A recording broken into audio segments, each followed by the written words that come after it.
കർണാടകയിലെ അങ്കോളയിലെ ശിരൂരിൽ മണ്ണിടിച്ചിലിൽ കുടുങ്ങിയ കോഴിക്കോട്ടെ അർജുനെ കണ്ടെത്താനുള്ള തെരച്ചിൽ ഇന്ന് രണ്ടാം ദിവസത്തിലേക്ക് കടന്നു. GPS പോയിന്റ് കേന്ദ്രീകരിച്ച് റഡാറിൻ്റെ സഹായത്തോടെയാണ് തെരച്ചിൽ നടത്തുക. ബംഗളൂരുവിൽ നിന്ന് റഡാർ ഇന്ന് രാവിലെ 8:30 മണിയോടെ എത്തിക്കുമെന്നാണ് നമുക്ക് ലഭിക്കുന്ന സൂചന. NDRFിൻ്റെ 2 സംഘങ്ങൾ സംഭവസ്ഥലത്ത് എത്തിയിട്ടുണ്ട്. കേന്ദ്രമന്ത്രി HD കുമാരസ്വാമി അപകട സ്ഥലം ഇന്ന് രാവിലെ സന്ദർശിക്കുമെന്ന് അറിയുന്നു. റഡാർ ഉൾപ്പെടെയുള്ള കൂടുതൽ സാങ്കേതിക സംവിധാനങ്ങൾ എത്തിച്ചുള്ള തെരച്ചിൽ പ്രതീക്ഷയുണ്ടെന്നാണ് ഈ അപകടത്തിൽപ്പെട്ട ലോറിയുടെ ഉടമ മനാഫ് 24നോട് അല്പം മുമ്പ് പറഞ്ഞത്. ഇവിടെ ജസ്റ്റ് എന്താ ചെയ്യണമെന്ന് പറഞ്ഞു കഴിഞ്ഞാൽ മണ്ണിങ്ങനെ മാന്തി നോക്കുകയാണ്. അങ്ങനെ ചെയ്യുന്നത്, മണ്ണ് ചെറുങ്ങനെ എടുത്തിട്ട്. അല്ലാതെ ഇതുള്ള ഏകദേശം ഒരു സ്പോട്ട് കണ്ടിട്ട് അവിടേക്ക് ഓക്സിജൻ കൊടുക്കുക. ഇന്നിപ്പം ഒരു സാറ് ചാനലിൽ പറഞ്ഞ കേട്ട് അങ്ങനെയാണ്. ശരിക്കും അതാണ് അതിൻ്റെ കറക്റ്റ് എന്നാണ് നമ്മളെ അഭിപ്രായം. ആൾക്ക് ജീവൻ ഉണ്ടെങ്കിൽ എന്തെങ്കിലും ഓക്സിജൻ്റെ ബുദ്ധിമുട്ടൊന്നും വരാതെക്കാൻ വേണ്ടിയിട്ട് ഇന്ന് ശരിക്കും അത് ചെയ്തു വെക്കേണ്ടിയെന്നാണ് നമ്മളെ അഭിപ്രായം. ഇപ്പം ഇനിയിപ്പം ഒന്നും ചെയ്യാനില്ല. എന്തായാലും ഇന്ന് കണ്ടെത്തും എന്നുള്ളതാണ് നമുക്ക് ഉറപ്പുള്ള കാര്യം. അതും നമ്മൾ കാണിച്ചു കൊടുത്ത ആ സ്പോട്ട് തന്നെ ആവും വണ്ടി ഉണ്ടാവുക. ഇപ്പം നല്ല സഹകരണമാണ്. മുന്നേ FIR പോലും ഇടാൻ 3 ദിവസമായിട്ട് നടന്നിട്ട് കഴിഞ്ഞിട്ടില്ല. ഇപ്പം FIR ഒക്കെ ഇട്ട് അങ്ങനത്തെ കാര്യങ്ങളൊക്കെ ഇപ്പം ഉദ്യോഗസ്ഥർ ഇപ്പം ഓക്കെ. അർജുൻ മാത്രമല്ല അതിൻ്റെ ഉള്ളിലുള്ളത്. അതിൻ്റെ ഉള്ളിൽ അവിടുത്തെ നാട്ടുകാരുടെ കണക്ക് പ്രകാരം ഇനിയും ഏകദേശം 10ഓളം ആൾക്കാർ അടിയിലുണ്ട്, മണ്ണിൻ്റെ അടിയിൽ. ക്യാബിൻ്റെ ഉള്ളിലേക്ക് വലിയ കല്ലോ മറ്റുള്ളതോ ഒന്നും വന്നടിച്ചിട്ടില്ലെങ്കിൽ മണ്ണാണ് കൂടുതലുള്ളത്. അവിടെ ചളിമണ്ണാണുള്ളത്. മണ്ണ് വെള്ളവും അതിൻ്റെ ഉള്ളിലേക്ക് കയറൂല, ഒരു പരിധി വരെ കയറില്ല.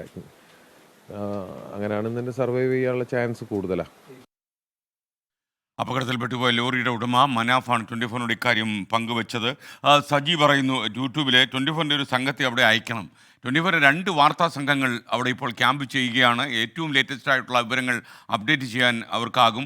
അരുൺ പൂപ്പറമ്പയും അരുൺ പാറക്കലും അടങ്ങുന്ന 2 സംഘം അവിടെ എത്തിക്കഴിഞ്ഞു. അതുപോലെ കോഴിക്കോട് ഈ കക്കോടിയിലെ വസിൽ നിന്ന് നമുക്കൊപ്പം ചേരാൻ സമീർ C മുഹമ്മദും ഉണ്ട്. ആദ്യം നമ്മൾ അരുൺ പൂപ്പറമ്പയിലേക്കാണ് പോകുന്നത്. Good morning to both of you, Arun Parakkal and Arun Pooparamba. Arun Pooparamba, ഞാൻ താങ്കളോടാണ് ആദ്യം ചോദിക്കുന്നത്. ഇപ്പോൾ എന്താണ് ലേറ്റസ്റ്റ് ആയിട്ടുള്ള വിവരം? HD കുമാരസ്വാമി കേന്ദ്രമന്ത്രി അവിടെ എത്തുമെന്ന് പറയുന്നു. എപ്പോഴായിരിക്കും അദ്ദേഹത്തിൻ്റെ സന്ദർശനം ഉണ്ടാവുക? സ്ഥിതിഗതികൾ ഇപ്പോൾ കുറച്ച് മെച്ചപ്പെട്ടിട്ടുണ്ട് എന്നാണ് നമുക്ക് ലഭിക്കുന്ന സൂചന. കറക്റ്റാണോ? SKN ഏറ്റവും പ്രധാനപ്പെട്ട ഒരു കാര്യം, ഇവിടുത്തെ കാലാവസ്ഥ അനുകൂലമായി നിൽക്കണം എന്നതാണ് ഇതിൽ ഏറ്റവും പ്രഥമമായിട്ടുള്ള ഈ രക്ഷാപ്രവർത്തനത്തിന് വേണ്ട പ്രധാനപ്പെട്ട ഒരു കാര്യം. അത് ഇവിടുത്തെ ഇന്ന് ഉത്തരകന്നഡ ജില്ലയിൽ റെഡ് അലേർട്ടാണ്. ശക്തമായ മഴക്കുള്ള മുന്നറിയിപ്പ് കാലാവസ്ഥാ നിരീക്ഷണ കേന്ദ്രം നൽകിയിട്ടുണ്ട്. രാവിലെ മുതൽ ഇടപെട്ട സമയങ്ങളിൽ ഇവിടെ ശക്തമായ മഴയുണ്ട്. നിലവിൽ ഇപ്പോൾ മഴ അല്പം മാറി നിൽക്കുന്നുണ്ട്, തെളിഞ്ഞ കാലാവസ്ഥയുണ്ട്. അതെന്തായാലും രക്ഷാപ്രവർത്തനത്തിന് വേറെ പ്രയോജനകരമാകും എന്നതാണ് ഏറ്റവും പ്രധാനപ്പെട്ട ഒരു കാര്യം. നമ്മൾ ഇന്നലെ കണ്ടതാണ്. ഇന്നലെ ഈ തെരച്ചിലിൽ പലതരത്തിലുള്ള പ്രതികൂലമായിട്ടുള്ള സാഹചര്യങ്ങളും ഉണ്ടായിരുന്നു. എന്നാൽ അതിൽ നിന്ന് കുറേ പ്ലാനിങ്ങുകൾ മാറ്റിയിട്ടുണ്ട്. എന്തായാലും ഈ തെരച്ചിലിൽ കുറച്ചുകൂടി വിപുലമായിട്ടുള്ള സംവിധാനങ്ങൾ എന്തായാലും ഇന്ന് ഒരുക്കിയിട്ടുണ്ട്. അതിൻ്റെ ഒരു പ്രതീക്ഷ തന്നെയാണ് ഈ ബന്ധുക്കളും ഈ ലോറിയുടെ ഉടമയൊക്കെ നമ്മോട് പങ്കുവെക്കുകയും ചെയ്തത്. ജില്ലാ ഭരണകൂടം കൃത്യമായി ഈ ബന്ധുക്കളോട് ഈ കാര്യങ്ങൾ കമ്മ്യൂണിക്കേറ്റ് ചെയ്യുന്നുണ്ട്, വിശദീകരിക്കുന്നുണ്ട്. ഈ റഡാർ സംവിധാനം ഉപയോഗിച്ചുകൊണ്ടുള്ള തെരച്ചിലാണ് ഇന്നത്തെ ഏറ്റവും നിർണായകമാവുക എന്നതാണ് ഈ രക്ഷാപ്രവർത്തനവുമായി ബന്ധപ്പെട്ട ഉദ്യോഗസ്ഥർ പറയുന്നത്. അത് നമ്മൾ ഇന്നലെ കണ്ടതാണ്. ഈ തെരച്ചിൽ നടത്തുന്ന ഘട്ടത്തിൽ മണ്ണ് നീക്കം ചെയ്യുമ്പോൾ കൂടുതൽ മണ്ണിടിച്ചിലിനുള്ള സാധ്യതയുണ്ട്. നമ്മൾ ഇവിടുത്തെ ഒരു ഭൂപ്രകൃതി കൂടി നമ്മൾ കണ്ടു കഴിഞ്ഞാൽ ഈ റോഡിനെ ഈ ദേശീയപാത പൂർണ്ണമായും മണ്ണ് തുരന്നുകൊണ്ടാണ് ഈ ദേശീയപാത എടുത്തിട്ടുള്ളത്. ഇപ്പോൾ നമ്മളിപ്പോൾ SKN ദൃശ്യങ്ങളിൽ കാണാൻ, അതായത് ഈ ഫയർഫോഴ്സിൻ്റെ സംഘം ഇപ്പോൾ ഈ അപകടം സ്ഥലത്തേക്ക് പോകുന്ന തത്സമയ ദൃശ്യങ്ങളാണ് ഇപ്പോൾ നമ്മൾ കാണുന്നത്. ഫയർഫോഴ്സിൻ്റെ സംഘം ഇപ്പോൾ അപകട സ്ഥലത്തേക്ക് പോവുകയാണ്. NDRFിൻ്റെയും SDRFിൻ്റെയും ഓരോ ടീമുകൾ നേരത്തെ തന്നെ അവിടെ എത്തിച്ചേർന്നിട്ടുണ്ട്. അല്പസമയത്തിനകം നേവിയുടെ സംഘം എത്തും. 8:30 ഈ റഡാർ സംവിധാനം ബംഗളൂരുവിൽ നിന്ന് ഇവിടെ എത്തിക്കും. അതിനൊപ്പം തന്നെ വിദഗ്ധ സംഘവും കൂടി ഉണ്ടാകും എന്നതാണ് നമ്മൾ മനസ്സിലാക്കുന്നത്. ഞാൻ നേരത്തെ സൂചിപ്പിച്ചു വന്നത് ഇവിടുത്തെ ഒരു ഭൂപ്രകൃതിയെ സംബന്ധിച്ചാണ്. അതുകൊണ്ട് തന്നെ ഈ മണ്ണ് പൂർണ്ണമായും നീക്കം ചെയ്തുകൊണ്ട് നിലവിൽ ഈ GPS പോയിന്റിലേക്ക് എത്തുക എന്നുള്ളത് അത് പ്രായോഗികമല്ല. അത് ഇന്നലത്തെ ഒരു അനുഭവം രക്ഷാപ്രവർത്തകരെ സംബന്ധിച്ചിടത്തോളം ഉണ്ട്. അതുകൊണ്ട് അത്തരം ഒരു രീതിയല്ല ഇന്ന് അവലംബിച്ചിട്ടുള്ളത്. അതിനാണ് ഈ റഡാർ സംവിധാനം എത്തിക്കുന്നത്. റഡാർ സംവിധാനം എത്തിച്ചാൽ അല്പം കൂടി ആഴത്തിൽ ഈ ലോറിയുടെ സാന്നിധ്യം കണ്ടെത്താൻ സാധിക്കും. അങ്ങനെ കണ്ടെത്തി കഴിഞ്ഞാൽ അത് ഏറെ നിർണായകമാകും. അവിടെ അതാണ് പ്രധാനപ്പെട്ട ഒരു പോയിന്റ്. അതിനുശേഷം അത് കേന്ദ്രീകരിച്ചുകൊണ്ടായിരിക്കും ഈ മണ്ണ് കുഴിച്ചെടുത്ത് നീക്കം ചെയ്ത് ഈ ലോറി കണ്ടെത്തുന്ന നടപടിയിലേക്കൊക്കെ പോവുക. അതുകൊണ്ട് തന്നെ ഇന്നത്തെ തെരച്ചിൽ ഏറെ നിർണായകമാണ് എന്നതാണ് ജില്ലാ ഭരണകൂടവും പറയുന്നത്. മറ്റ് സജ്ജീകരണങ്ങളെല്ലാം ഒരുക്കിയിട്ടുണ്ട്. കാലാവസ്ഥ അനുകൂലമായി വന്നു കഴിഞ്ഞാൽ നിലവിൽ ഈ രക്ഷാപ്രവർത്തനം സുഗമമായി മുന്നോട്ട് പോകും. നിലവിൽ ഇപ്പോൾ NDRFിൻ്റെയും SDRFിൻ്റെയും ഓരോ സംഘങ്ങളാണ് എത്തിയിട്ടുള്ളത്. പോലീസിൻ്റെ പ്രത്യേക സംഘം അങ്ങോട്ട് പുറപ്പെട്ടിട്ടുണ്ട്. ഇപ്പോൾ അല്പസമയം നമ്മൾ തത്സമയ ദൃശ്യങ്ങൾ കണ്ടത് ഫയർഫോഴ്സിൻ്റെ ഒരു ടീം കൂടി പോയിട്ടുണ്ട്. ആന്ധ്രാപ്രദേശിൽ നിന്നും NDRFിൻ്റെ ഒരു ടീം 8 മണിയോടെ ഇവിടെ എത്തിച്ചേരും. 8:30 ഈ റഡാർ സംവിധാനം എത്തുക എന്നതാണ് ജില്ലാ കളക്ടർ അറിയിച്ചിട്ടുള്ളത്. എന്തായാലും ആ രീതിയിലുള്ള തെരച്ചിലാണ് ഇന്ന് എന്തായാലും നടത്തുക. നിലവിൽ ഇപ്പോൾ മഴ മാറി നിൽക്കുന്നുണ്ട്. കൂടുതൽ മണ്ണിടിച്ചിലുള്ള സാധ്യതയാണ് പ്രധാനപ്പെട്ട ഒരു പ്രതിസന്ധി. അതായത് ഈ മഴ തുടർച്ചയായി പെയ്തു കഴിഞ്ഞാൽ ഇത് നമ്മൾ ഇന്നലെ ദൃശ്യങ്ങളിലൊക്കെ കണ്ടതാണ്.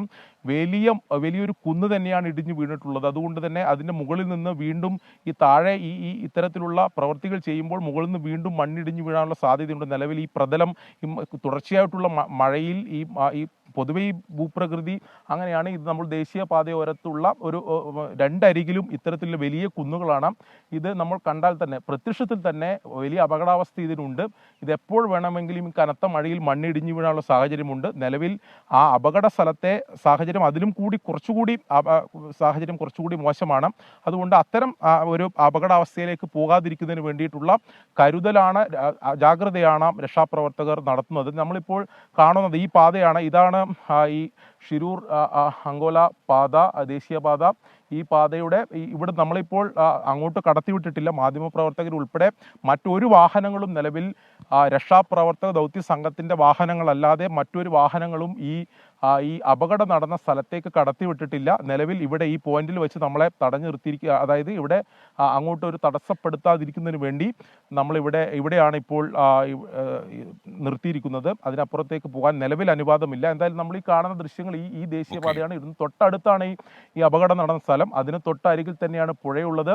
എന്തായാലും നിലവിൽ കാലാവസ്ഥ അനുകൂലമായി നിൽക്കുന്നുണ്ട്. നമുക്ക് വളരെ ശുഭപ്രതീക്ഷയോടെ കാത്തിരിക്കാം. ഇന്നത്തെ കൂടുതൽ വിപുലമായ സംവിധാനങ്ങളോടുകൂടി തെരച്ചിൽ അത് വലിയ പുരോഗതി ഉണ്ടാകുമെന്ന പ്രതീക്ഷ തന്നെയാണ് രക്ഷാപ്രവർത്തക ദൗത്യ സംഘം പങ്കുവെക്കുന്നത്.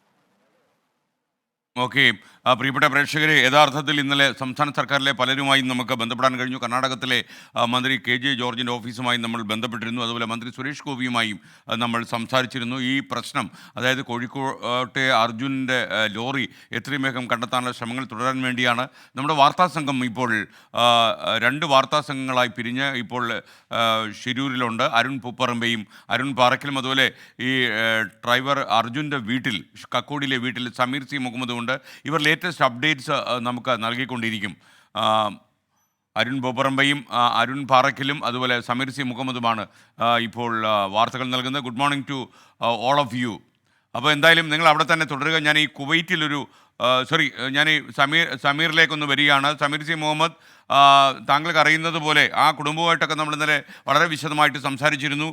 അവരിപ്പോഴും പ്രതീക്ഷയുണ്ടെന്നാണ് കണക്കാക്കുന്നത്. അതിനിടയിൽ ഒരു ഉദ്യോഗസ്ഥൻ പറഞ്ഞ കാര്യം, അതായത് മണ്ണിനടിയിൽപ്പെട്ട് 15 ദിവസങ്ങളോളം ജീവനോടെ കിടന്ന് രക്ഷപ്പെട്ട ആൾക്കാരുണ്ട്. അങ്ങനെയാണ് സ്പെഷ്യൽ ഇന്ന് ഇപ്പോൾ കടത്തി വിടണ്ടെന്നാണ് പറഞ്ഞതെന്ന് പറഞ്ഞു. കാരണം ഇപ്പം അന്ന് അവർക്ക് അങ്ങനെയാണ് അതിന്റെ ഓർഡർ കിട്ടിയതെന്നാണ് പറഞ്ഞത്. എങ്ങനെ ഇവരില്ല, ഞാൻ ഒന്നുകൂടെ ചോദിച്ചോ നോക്കട്ടെ എങ്ങനെയാണെങ്കിൽ. ഇല്ല, അവർ ഇപ്പം ജസ്റ്റ് സ്റ്റാർട്ട് ആവുന്നുള്ളൂ എല്ലാ കാര്യങ്ങളും. അപ്പോൾ ഇന്ന് എല്ലാവർക്കും ഇവിടുത്തെ വരെ പെർമിഷൻ ഉള്ളൂ എന്നാണ് പറയുന്നത്. അത് പ്രതീക്ഷ അത് ഇവിടെ എത്തിയാലേ ഞങ്ങളത് വിശ്വസിക്കുള്ളൂ. ഇവിടുത്തെ കാര്യങ്ങൾ ഇത്രയും നാൾ ഇവിടെ നിന്നിട്ട് അതാണ് മനസ്സിലായത്. എന്ത് പറഞ്ഞു അതിന് വിപരീതമായിട്ട് ഇവിടെ നടന്നിട്ടുള്ളൂ.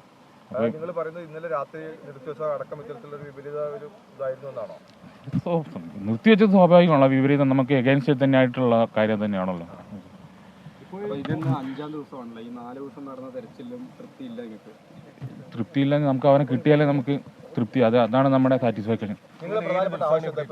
ഞങ്ങൾ 4 ദിവസം മുന്നേ എത്തി. 4 ദിവസം മുമ്പ് എത്തിയിട്ടും ഈ പരിശോധന അർജുൻ ഇവിടെ ഉണ്ട് എന്നുൾപ്പെടെയുള്ള കാര്യങ്ങൾ പറഞ്ഞിട്ടും ഒരു പരിശോധനയ്ക്കും തയ്യാറായില്ല എന്നാണ്.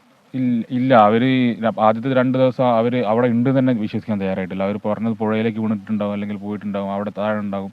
ഞങ്ങൾ എക്സാക്ട് സ്പോട്ട് അടക്കം പറഞ്ഞു കൊടുത്തിട്ടും അങ്ങനെ ഒരു ഒന്നും ഉണ്ടായിട്ടുണ്ടായില്ല. പ്രധാനപ്പെട്ട ആവശ്യം എന്താണ്?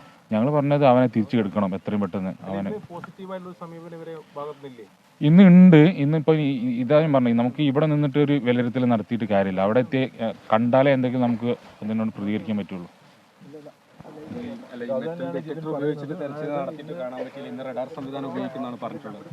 അതെ, പ്രതീക്ഷയുണ്ട്. അങ്ങനെ ചെയ്താൽ പ്രതീക്ഷയുണ്ട്, പെട്ടെന്ന് നടക്കട്ടെ എന്നാണ് പ്രാർത്ഥിക്കുന്നത്. ജിതിൻ, ഇവിടെ നിങ്ങൾ 4 ദിവസം മുമ്പ് അപകടം നടന്നതിന് പിന്നാലെ വന്നു എന്ന് പറയുന്നു. പക്ഷേ കേരളത്തിൽ വിവരം അറിയുന്നത് 3 ദിവസം കഴിഞ്ഞാണ്. അതെങ്ങനെയാണ് അങ്ങനെ സംഭവിച്ചത്? ആരോടെങ്കിലും അറിയിച്ചു? അല്ല, നമുക്ക് ഏകദേശം അന്ന് ഈ ഇൻസിഡന്റ് നടന്ന അന്ന് തന്നെ ഇവർക്ക് ഓണർക്ക് ഏകദേശം അറിഞ്ഞിട്ട് തന്നെ ഞങ്ങളൊക്കെ കോൺടാക്ട് ചെയ്തിട്ടുണ്ട്. ആ ഒരു ബേസിലാണ് നമ്മൾ കയറിയത്. പക്ഷെ അത്രയും കൺഫേം അല്ല, ബിക്കോസ് ലാസ്റ്റ് ലൊക്കേഷനാണ് GPS കണ്ടെങ്കിലും ഇൻ കേസ് ഇനി ഇവിടെ ഇല്ലെങ്കിൽ നമുക്ക് വേറെ വഴിക്ക് കാട്ടിലെങ്ങാനും കുടുങ്ങിയോ എന്ന് അറിയാൻ വേണ്ടിയിട്ടാണ് നമ്മൾ ഈ 2 ദിവസം ഇവിടെ വെയിറ്റ് ചെയ്യാൻ കാരണം ഇവിടെ ഞങ്ങൾ പ്രതീക്ഷിക്കുന്നില്ലായിരുന്നു. നമ്മളെ ഹോപ്പെല്ലാം അവൻ ഇവിടെ വഴി തെറ്റി ഇനി കാട്ടിൽ കുറേ വണ്ടികൾ കാട്ടിൽ റേഞ്ചില്ലാതെ ട്രാഫിക് ജാമായി കിടക്കുന്നുണ്ടായിരുന്നു ആ സമയത്ത്. അപ്പോൾ അതിൽ പെട്ടെന്നാണ് നമ്മൾ പ്രതീക്ഷിച്ചത്. പക്ഷേ നമ്മൾ പിന്നെ ഇവിടെ നിന്ന് ക്ലിയർ ചെയ്തിട്ട് ഇവിടെ എല്ലാം ഉറപ്പ് വരുത്തിയിട്ട് അങ്ങോട്ട് പോകാന്നുള്ള ഒരു കണ്ടീഷനിലായിരുന്നു. കോഴിക്കോട് നമ്മൾ ചെവാർ സ്റ്റേഷനിൽ കംപ്ലൈൻറ്റ് കൊടുത്തിട്ടുണ്ടായിരുന്നു. പിന്നെ തെരച്ചിൽ നിർത്താനും രക്ഷാപ്രവർത്തനത്തിന് പ്രതികൂലമായി പറയുന്നത് ഈ കനത്ത മഴയാണ്. അതിപ്പോൾ ഇവിടുത്തെ ഒരു ഭൂപ്രകൃതിയും മഴയും ഒരു പ്രശ്നമായി തന്നെ തോന്നുന്നു. അതെ, നമുക്ക് അപ്പോൾ അവർക്ക് അതിനുള്ള ഫെസിലിറ്റി ഇല്ലെങ്കിൽ ഫെസിലിറ്റിയുള്ള ആളെ കൊണ്ടുവരിക എന്നുള്ളതാണ് ഈ ഗവൺമെൻറ്റും നമുക്ക് ഇവിടെ എല്ലാവരും ചെയ്യേണ്ട കാര്യം. അതിനുള്ള ഫെസിലിറ്റി ആ രീതിയിൽ എങ്ങനെ ഇതിനെ മുന്നോട്ട് കൊണ്ടുപോകാനുള്ള ഫെസിലിറ്റി ഇവിടെ എത്തിക്കുക എന്നുള്ളതാണ് അവർ ചെയ്യേണ്ട കാര്യം. തീർച്ചയായിട്ടും അത് തുറന്നിട്ടുണ്ട്. ഇന്നലെ ഉച്ചയ്ക്ക് ശേഷമാണ് എന്തെങ്കിലും ഒക്കെ സംഭവിച്ചിട്ടുണ്ടെങ്കിൽ ഇന്നലെ ഉച്ച ശേഷം. അതറിയില്ല. അത് പറയുന്നത് എന്താ വെച്ചാൽ ഇപ്പം സ്ട്രിക്റ്റ് ഓർഡർ ഉണ്ട്, ഇന്ന് ആരും വിടരുത്. മാധ്യമങ്ങളടക്കം ഇവിടെ പിടിച്ചു വെച്ചിരിക്കുകയാണ്. ഇല്ല, ഞാൻ ഒന്ന് വിളിക്കാം. മൊബൈൽ ലൊക്കേഷൻ അതുപോലെ GPS ലൊക്കേഷനൊക്കെ അവർക്ക് നേരത്തെ കൊടുത്തിട്ടും അത് കാര്യമായി എടുത്തില്ല എന്നാണല്ലേ? ഇല്ല, അത് എടുത്തിട്ടില്ല അവർ.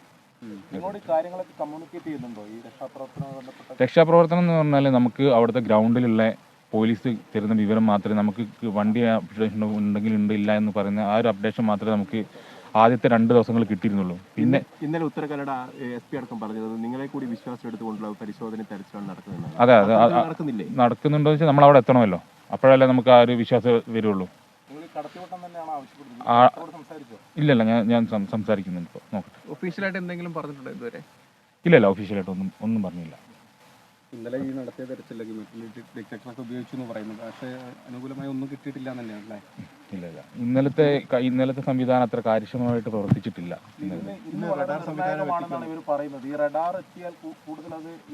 അങ്ങനെയാണ് പറയുന്നത്. അത് എത്തട്ടെ നമുക്ക്, എന്നിട്ട് നമുക്കത് സൈന്യത്തെ കൊണ്ടുവരണം തന്നെ. ഞാൻ ആ വാക്കിൽ ഞാൻ ഇന്നലെ മുതലേ ഞാൻ ഉറച്ചു നിൽക്കുകയാണ്. ഇല്ല, അങ്ങനെ പറഞ്ഞില്ല. അത് മിനിഞ്ഞാന്നത്തെ ഉറപ്പായിരുന്നു നേവി വരുന്നുണ്ട് എന്നുള്ളത്. പക്ഷെ നേവി അവരുടെ സ്ക്യൂബ ടീമായിരുന്നു. ആ സ്ക്യൂബ ടീം അവരെ ജോലി കഴിഞ്ഞിട്ട് അത് നിർത്തി, അവർ ഉറപ്പ് വരുത്തിയിട്ടുണ്ട് അത് അവിടെ ഇല്ലാന്ന് പുഴയത്ത്. എന്തായാലും ഇന്നൊരു അനുകൂലമായ ശുഭകരമായ വിവരം പ്രതീക്ഷിക്കുന്നു അല്ലേ?